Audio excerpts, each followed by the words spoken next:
தரணி வாழ் தமிழர்களின் இதய ஒலி தமிழன் 24.com. அல்லைப்பட்டி சிறுவனின் படுகொலை, சந்தேக நபர்களை கைது செய்ய உத்தரவு. யாழில் சட்டவிரோத கடற்றொழிலில் ஈடுபட்ட 3 கைது.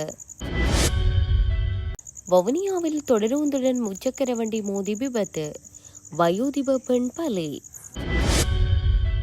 தடையின்றி எரிபொருள் விநியோகம், அடுத்தடுத்து வரவுள்ள கப்பல்கள். சாவகச்சேரியில் மோட்டார் சைக்கிளும் பார ஊர்தியும் நேருக்கு நேர் மோதி கோர விபத்து, ஒருவர் பலி. ஈரானுடனான போர் நிறுத்தத்திற்கு கால அவகாசம் இல்லை, ட்ரம்ப் அறிவிப்பு.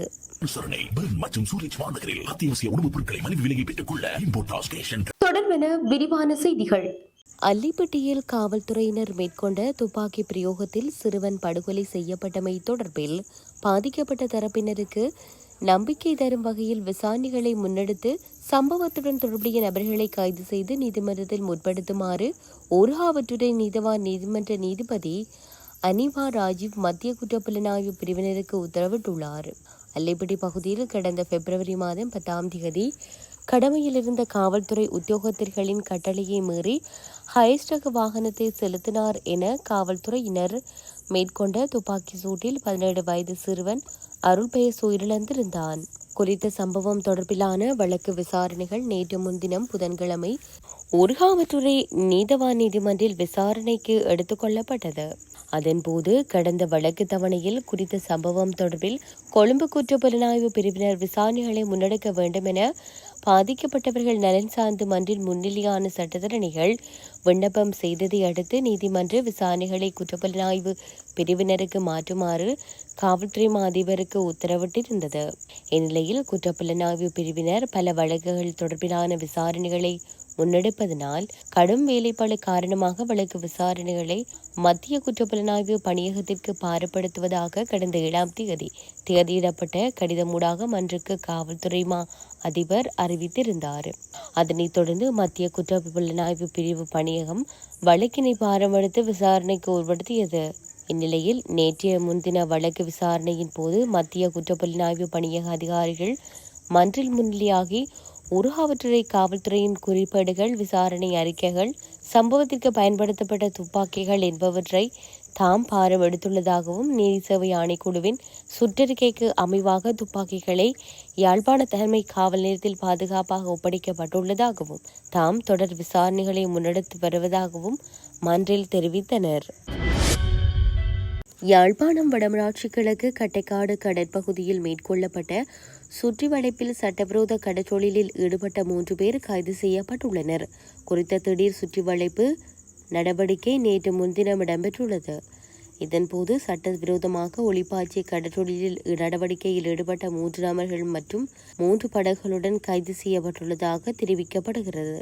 வடமராட்சி கிழக்கு பகுதியில் தொடர்ச்சியாக சட்டவிரோத கடற்றொழில் நடவடிக்கைகளில் பலர் ஈடுபட்டு வருவதாக சிறு கடற்றொழிலாளர்கள் முறைப்பாடு முன்வைக்கப்பட்டு வந்த நிலையில் நடந்த சில நாட்களாக இந்த விசேட நடவடிக்கை மேற்கொள்ளப்பட்டு வருவதாக தெரிவிக்கப்படுகிறது. இதன் ஒரு பகுதியாக காங்கேசன்துறையில் இருந்து மிக ரகசியமாக வரவழைக்கப்பட்ட கடற்படையின் அதிவிரைவு ரோந்து படகுகள் வடமராட்சி கிழக்கு கடற்பகுதியை திடீர் சுற்றிவளைப்பு செய்துள்ளனர். இதன்போது சட்டவிரோதமாக ஒளிப்பாய்ச்சி தொழிலில் ஈடுபட்டுக் கொண்டிருந்த 3 நபர்கள் 3 படகுகளுடன் கைது செய்யப்பட்டதாக கூறப்படுகிறது. வவுனியா தாண்டிக்குளம் பகுதியில் தொடருந்துடன் முச்சக்கர வண்டி மோதியதில் இடம்பெற்ற விபத்தில் வயோதிப பெண்ணொருவர் உயிரிழந்ததுடன் முச்சக்கர வண்டி சாரதி படுகாயமடைந்துள்ளார். தாண்டிக்குளம் தொடருந்து நிலையத்திற்கு அண்மித்த பகுதியில் நேற்று இந்த விபத்து இடம்பெற்றுள்ளது. கொழும்பிலிருந்து யாழ்ப்பாணம் நோக்கி பயணித்த கடிகதி தொடருந்துடன் தாண்டிக்குளம் பகுதியில் உள்ள பாதுகாப்பற்ற தொடருந்து கடவையை கடக்க முற்பட்ட முச்சக்கர வண்டி மோதி விபத்துக்குள்ளானது. இந்த விபத்தின் போது முச்சக்கர வண்டி பலத்த சேதமடைந்ததில் அதில் பயணித்த வயோதிப பெண் சம்பவ இடத்திலேயே உயிரிழந்துள்ளார். முச்சக்கர வண்டியை செலுத்திய சாரதி கவலைக்கிடமான நிலையில் வவுனியா மாவட்ட பொது வைத்தியசாலையில் அனுமதிக்கப்பட்டுள்ளார். இந்த விபத்தில் தரணிக்குளம் பகுதியை சேர்ந்த ராசலிங்கம் தவமணி வயது 75 என்ற முதிய பெண்ணை உயிரிழந்துள்ளார். விபத்து தொடர்பான மேலதிக விசாரணைகளை வவுனியா காவல்துறையினர் முன்னெடுத்து வருகின்றமை குறிப்பிடத்தக்கது. நாட்டிற்கு தேவையான எரிபொருளை எவ்வித தடையுமின்றி விநியோகிப்பதை உறுதிப்படுத்தவும் மற்றொரு டீசல் கப்பல் எதிர்வரும் 27ஆம் தேதி நாட்டை வந்தடையுள்ளதாக இலங்கை பெட்ரோலிய கூட்டுத்தாபனம் அறிவித்துள்ளது. இதுகுறித்து இலங்கை பெட்ரோலிய கூட்டுத்தாபனத்தின் முகாமைத்துவ பணிப்பாளர் மயூரா நிதிகுமாரியை தெரிவிக்கையில், எதிர்வரும் ஏப்ரல் 27ஆம் தேதி வருகை தரவுள்ள டீசல் கப்பலில் 9,500 மெட்ரிக் டன் டீசல் அடங்கியுள்ளதாக குறிப்பிட்டார்.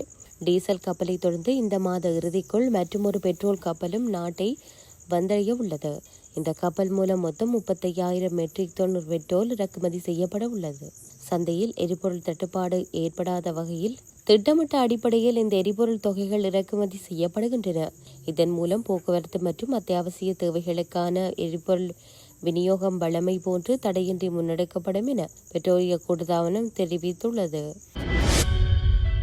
யாழ்ப்பாணம் சாவகச்சேரி நுணாவில் சந்தி பகுதியில் நேற்றிரவு இடம்பெற்ற வாகன விபத்தில் ஒருவர் உயிரிழந்துள்ளார்.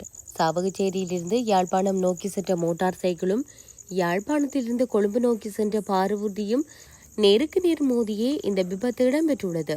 விபத்தில் மோட்டார் சைக்கிளை செலுத்தி சென்ற ராஜசிங்கம் வீதி குருநகர் பகுதியைச் சேர்ந்த 44 வயதுடைய செல்வம் ரொபின் என்பவரே சம்பவ இடத்திலேயே உயிரிழந்துள்ளார். இந்நிலையில் பாரவூர்தியின் சாரதி கைது செய்யப்பட்டுள்ளார். பாரவூர்தியின் சாரதியை மருத்துவ பரிசோதனையின் பின்னர் இன்று சாவகச்சேரி நீதவான் நீதிமன்றத்தில் முன்னிலைப்படுத்தப்பட உள்ளதாக போலீசார் தெரிவித்தனர். விபத்து தொடர்பில் சாவகச்சேரி போலீஸ் நிலைய போக்குவரத்து போலீசார் மேலதிக விசாரணைகளை மேற்கொண்டு வருகின்றனர். ஈரானுடனான போர் நிறுத்தத்தை நீட்டிப்பது குறித்து கால அவகாசம் எதுவும் இல்லை என்று அமெரிக்க ஜனாதிபதி டொனால்ட் ட்ரம்ப் தொகுப்பாளர் மார்த்தா மெக்கல்லமிடம் கூறியதாக ஃபாக்ஸ் நியூஸ் செய்தி வெளியிட்டுள்ளது. அத்துடன் மோதலை முடிவுக்கு கொண்டுவர தனக்கு அவசரம் இல்லை என்றும் ஒரு நல்ல ஒப்பந்தத்தை விரும்புவதாகவும் தொலைபேசி அழைப்பில் ட்ரம்ப் மெக்கல்லமிடம் புதன்கிழமை அன்று கூறியுள்ளார்.